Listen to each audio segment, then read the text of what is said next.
It's Nolan. I've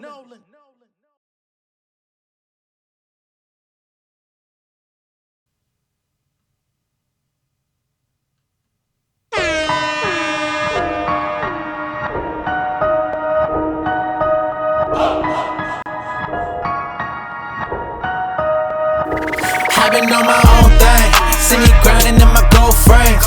Yeah, shining like a gold chain. Popping for the whole tank. And the flow it hit like propane.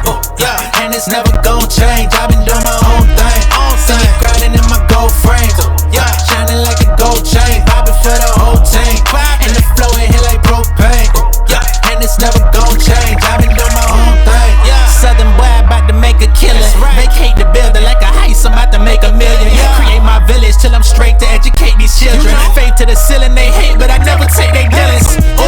I been thumbing through the guap. Catch me in and out the city, I be stomping through the block. Growing up ain't had no money, just $1 in my sock. And now they passing me the catalog, the cash out on the drop. I got 'em mad now, focused on my bag now. Family get the brag now, I never took the fast route. Homie, I was struggling, I was suffering. They thought I was good for nothing. My brain is a metaphor, how I weather storms when it's thundering. I'm at 'em, rare form, my focus done leveled up. Every time you hear my voice, got 'em jumping like double dutch. You can tell that my hustle's up, I'm connecting like uppercuts. Without this sauce on me, probably would think I was stuffing crust. I do my own thing, see me grinding in my gold frames. Shining like a gold chain, popping for the whole tank.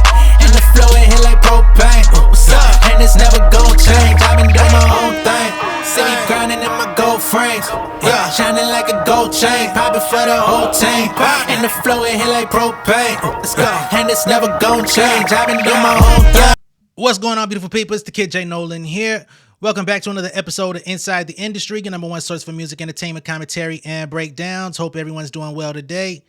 Now, let's get into 50 Cent, man. I don't know what they've been putting in this man vitamin water, but he's been on one all week. He's been on a press tour. I don't even know what the nigga doing press for. You know what I'm saying? What he's promoting. I know they're getting into they're expanding on the Power universe, but I don't know what show is coming out anytime soon. I know he's got his app that's supposed to be coming out, but he's been doing a lot of interviews, more than normal. You would think that he had an album or something out, or a brand new show that was about to debut in January or something. But nonetheless, Kendrick Lamar has been one of the topics of discussion, even so much as 50 Cent decided to go on, what's the name of that show? I don't even know the name of it. He went on Andrew Schultz's podcast. Let's just call it what it is. It's Andrew Schultz's podcast, right? And on there, they got into the conversation of Kendrick Lamar and Drake.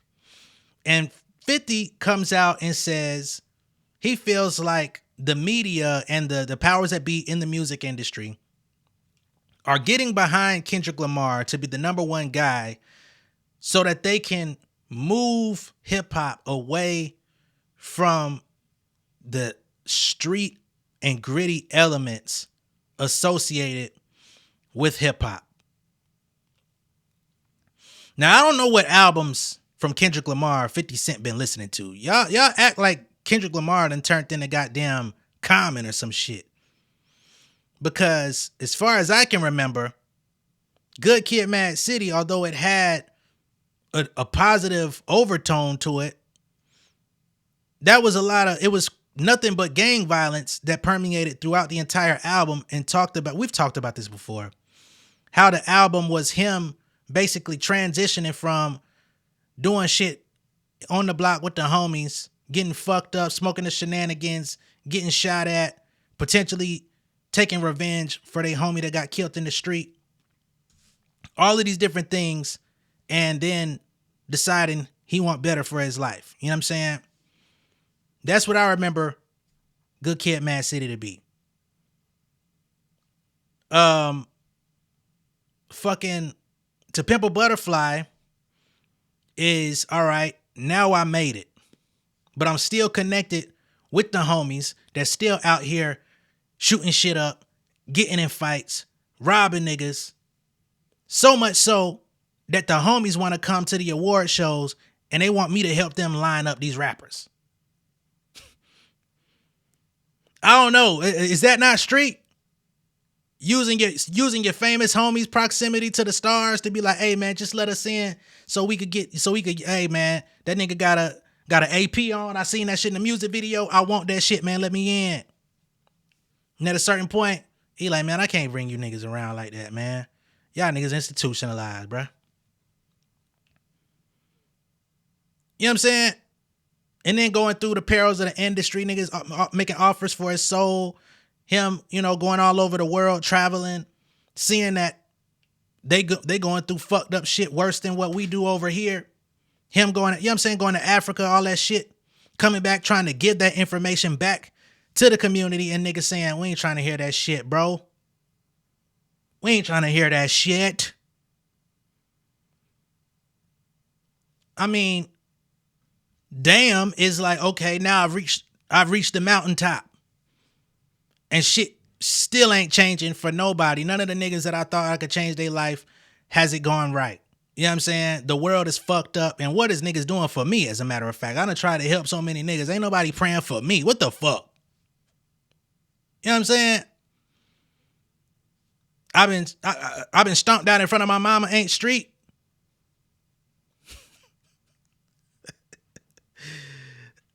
Kendrick, come talk at this motherfucking gun convention, man. Somebody killed my son, man. What do you want me to do? I can't tell you what you should do, because if it was me, I'd chip him off and throw the blower in his lap. Walk myself into the court and say, bitch, I did that. I guess that's not street. That's clean cut. Oh, man. I know you're not going to say, you could say, okay, Mr. Morale was the Therapy album. Okay. Maybe. You could get that off. That's the narrative everybody ran with anyway. But you're telling me GNX is away from street culture? Whacked out murals? I mean, even the fact that it's whacked out with 2 C's, that sounds like street culture to me. Squabble up? Okay. The nigga that's out here telling niggas to squabble up is removing hip hop away from street elements. Okay. But yet you're saying this in the defense of Drake being dethroned. The most non-street nigga possibly in hip hop history. And that's not even a jab at Drake. That was his thing. He came into the music industry being the other. He came from the Kanye family tree. Kendrick somewhat comes from that family tree as well, but he can't do away with his ties because they're too deeply rooted. But we're talking about Drake. We're talking about light-skinned banana peel coming this motherfucker singing, doing collabs with Trey Songz. What's street about that?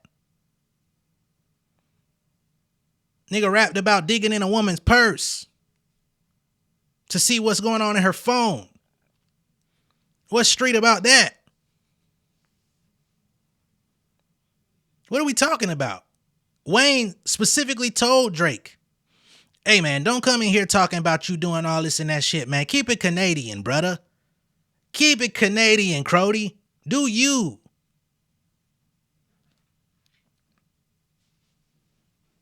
But he's supposed to be the street nigga? The Kiki Do You Love Me guy? Come on. I don't know what the fuck 50 Cent is on, man. But it sounds like he just wants some attention. Now I'm gonna give you a little bit today. Let's go ahead and pull up the bullshit clip.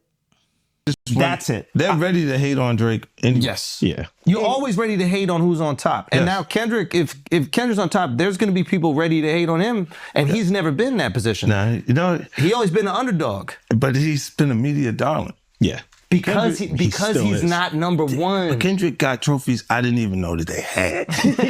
Which one? Like Pulitzer Prize. Yeah. What the fuck? How a rapper get that? Sit down. Wait, what the fuck? This is what they would like hip hop culture to be. Oh, what do you mean by that? Like look at the themes. Good Kid, Bad City, Mad City. You know what I mean? Like coming out of the environment and being that talented. So they would like it to be that, and it'd be less scary and dangerous. Less aggressive, less parts of the environment. Because you can sell it to more people. Right. You can sell it to way more people. Because I didn't even know what that was. When he got that one, I was like, whoa, what's that? Like look, when Jay signed his contract, the big one was with Beyonce. When he signed that contract, the marriage contract, he got trophies. Now those fucking trophies, trophies came rolling in, buddy. He started getting Grammys left and right, man. I mean, look, if you look at his career, this guy. Oh, wow. You're gonna let him say that? Jay was getting Grammys. He had one. Exactly. He had one. He ain't show up. He has like 20 now. Hold on. He had like 18 since he been down. Look, he had one, bro. Hard Knock Life. Hold on. You're not wrong. He was At one. the same time. After that, he got them shits. He's like drinking. His pictures with him like fucking things the cup. Wait a minute. So you're saying the success is derived from the marriage? I've absolutely been treated differently. The accolades. Because he's no longer viewed as like a street or gangster rapper. Now he's viewed as a businessman, entrepreneur, family man. And the biggest ones because of the position Beyonce's. Oh, wow. Right? You were connected to the biggest. Jay got it for the music. Jay got it for the music. You didn't see. He deserved those. I'm sitting there, it was like this, like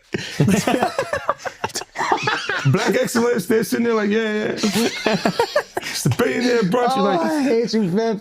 Unaware of anything going on here. This is the one time I'm gonna be with you niggas this year.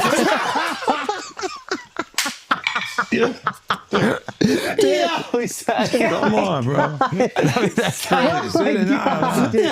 That's crazy. He's just looking at his watch during the whole Rock Nation break. Like, is it 3:30? Yeah, it's almost time to get out. What the fuck is that? Yo, I feel like I'm normal again. Get me out of here. Oh, wow. So All right. Hold on, y'all. Let me put my credentials back on the screen. We ain't gonna leave that blank. Not like that. Hold on. There we go. All right. So that's 50. I don't know what the hell they thought was so funny. They really laughed painstakingly hard at like base level jokes, but you know, whatever. For the name of entertainment. So we already went over using Kendrick Lamar as the cookie cutter clean rap artist that takes hip hop away from street elements, as if Drake wasn't that. As if Drake wasn't the nigga everybody that had any connection to hardcore hip hop or the traditional elements of hip hop wasn't warning niggas from day one to say, if y'all let this nigga become the top dog, this shit goes a totally different direction. I know that because I was one of the people in my younger age that said that. I did not fuck with Drake at all when he first came out. You know what I'm saying? And then I had to go back maybe a couple years later and like get acclimated to his music because I was like, the nigga can rap. The nigga, you know what I mean? Shit, man. I don't want to harbor hate in my heart. But let's not act like he was out here. Let's not act like he was the reincarnation of Lil Wayne. Let's not act like he was fucking Juvenile. Like, let's not act like he's like the early carnation of Kodak Black or no shit. I don't fuck with Kodak no way, but you know, just people that you would throw in there. Let's not act like Drake is that. He's collaborated with these types of people, but he don't do that type of music. He been making half R&B, half rap his entire shit. But then he decides to go in on Jay-Z, which he can't seem to do any interview without speaking on Jay, or did he for that matter. And he talks about how, I guess, Jay-Z basically separated himself from street elements of hip hop as well, married Beyonce, signed a marriage contract, and then he became the guy. It's not exactly how I remember it, because Jay-Z was always the guy, even when 50 came out. Like, 50 ran the game for a couple summers, but Jay-Z was still, like, as far as the culture was concerned, Jay was definitely still a more respected figure than 50 Cent. But musically, 50 had the numbers. He had a phenomenal debut album. Album number 2, people was already getting shaky on him, and I love The Massacre. I might like it more than fucking Get Rich or Die Trying, maybe, but the culture didn't like it as much. And then by the 3rd album, he was already kind of on his way out. He was still selling records, but culturally, as we're talking about, the luster on his situation was definitely beginning to wane.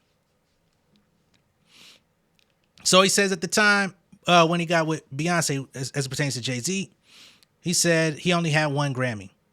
That's true. He had it for Volume 2, Hard Knock Life. Not the song Hard Knock Life, but the album. Which I find to be interesting is he probably should have won it for that song if you want to give credit to Hard Knock Life, but he won for Best Rap Album that year. His next Grammy came from Crazy in Love, which is a Beyonce record. And they got Best R&B Song, which that goes to her. And then there's the Best Rap Song Collaboration that they won. But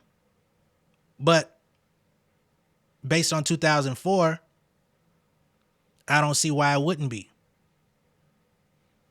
Right? Hell, he was in most of the fucking category that year. That nigga had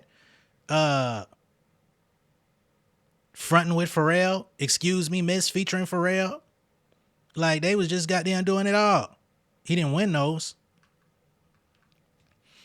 2005, he won Best Rap Solo Performance, 99 Problems. 99 Problems was a big record. The Black Album was a big record, big album.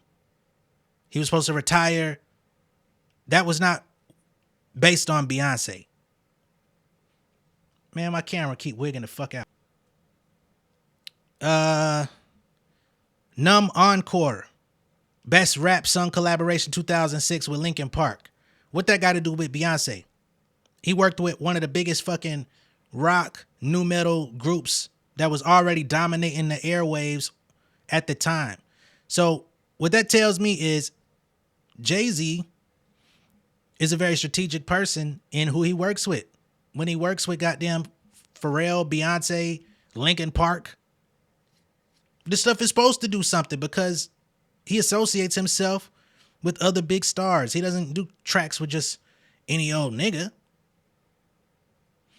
What else did he win for? Umbrella with Rihanna, Best Rap Song Collaboration. Most of these are rap song collaborations. I don't even know if they even have that as a category anymore these days. But he was supposed to win that. That was one of the biggest songs of that year, 2008. Show Me What You Got didn't even win a Grammy that year. And that was a huge record, but he won from Umbrella with Rihanna. So we're going to act like that's not deserved? Like that's not one of the biggest songs, period, of like all time damn near? Next Grammy.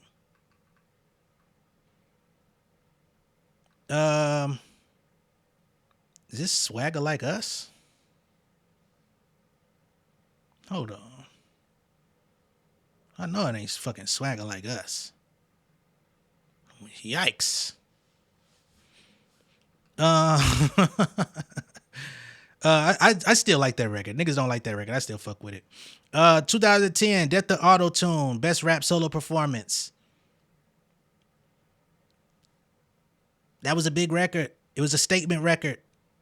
It was trying to get niggas back to the element of rap around the time where Drake was doing the auto-tune, Wayne was doing auto-tune, Ye was doing auto-tune. It was a statement record for that year. They won for Run This Town. That was another big record. Same fucking year, same album. Won for Empire State of Mind. Who wouldn't have gotten that for Empire State of Mind with Alicia Keys? One of the biggest records of his career. One of the most annoying records of his career, as a matter of fact. That was supposed to win. You get what I'm saying? Like, where does Beyonce factor into all of this?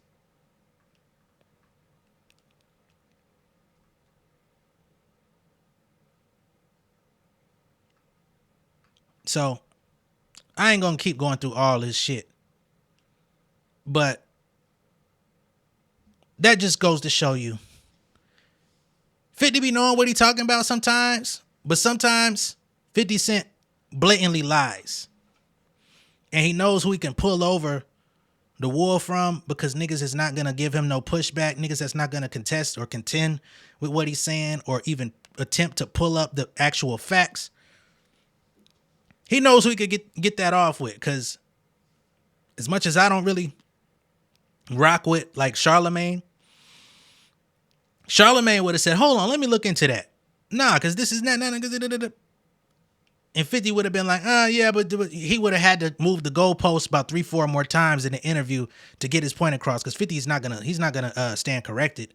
But I just find it interesting that he threw all that out there, that shit about Kendrick, that shit about Jay, and nobody even said, are you sure? You know what I'm saying? And some of them say, well, yeah, Hard Knock Life, he deserved that one, but I don't know, man. The fact that he even went to Andrew Schultz is interesting to me, because this man was literally just joking about attempting to grape a grown adult black man and thought that shit was funny. And I bet 50 didn't check him about that shit. I bet he ain't ask him about that shit. I bet he tried to act like he never even seen it. Just find it very interesting, man. You know, these niggas got the whole game fucked up, man. This hip hop shit is very bizarre. I told y'all months and months ago, mass exodus was coming. I still see it. I still see the mass exodus coming. It's gonna have to be a whole new group, a whole new crop of motherfuckers in this shit, man. And to be honest, the future is looking dim for men in hip hop. Based on the content, based on the thought processes, based on the misogynoir, the inherent biases that exist within the genre. I just don't see how men are going to be able to sustain when women are out here dropping better albums, performing better, and women just have more options to choose from. I know plenty of women that view this channel that say, I don't even listen to men hip hop music, male rappers. They just come and watch periodically because they fuck with me and my commentary. But I've seen plenty of people say, yo, I'm just here to support, but I don't even listen to male rappers. So in a landscape where that exists, I think a lot of these guys gonna have to get a little bit more on your shit. Because women ain't fucking with niggas that are putting out misinformation, right? That speak in microaggressions towards women. You know what I'm saying? That'll objectify women unnecessarily without, express consent to be objectified. Like, there's a lot of little things that y'all niggas out here that's rapping and having a good time and y'all doing this shit and don't know what's going on. The culture is changing right before your eyes, right up under your nose. Y'all niggas better challenge yourselves and do some research. What used to fly 2025, 26. I don't know if y'all gonna have no more wings out there, bit, man. But let me know what y'all think of all this down below in the comments. Be sure to like and share this video. If this is your first time seeing me on YouTube, go ahead and subscribe to the channel, become an insider. I'll catch y'all on the next one. We still got more content to roll out for today, all right? Much love and respect, y'all. Peace. King of my city and cul-de-sac. Coming out swinging like soldier rag. Leading my people like quarterback. But I study this shit on my almanac. Had to get up and grind. Knowledge is booming, I'm here to apply. Came with the chip and the dip, it just single the mind. We finna do more than survive. I need my check. Spinning the block for the gouda. We hitting the jeweler to flood out the net. We don't do beef on computers, I'm straight out the sewer. We come when you rest. Niggas be looking perplexed, so keeping my foot on their neck. No map, I trust my gut for the quest. But drama, I'm fully abreast. I was ready for years and they doubted me. All of a sudden they tell me they proud of me. I been dropping these haters like calories. Cross them out, I came back with some boundaries. Stand for my honor, but too raw, no corner. Packing the stick with a drummer. Wanna catch my bad, won't fumble. I done came too far to be humble.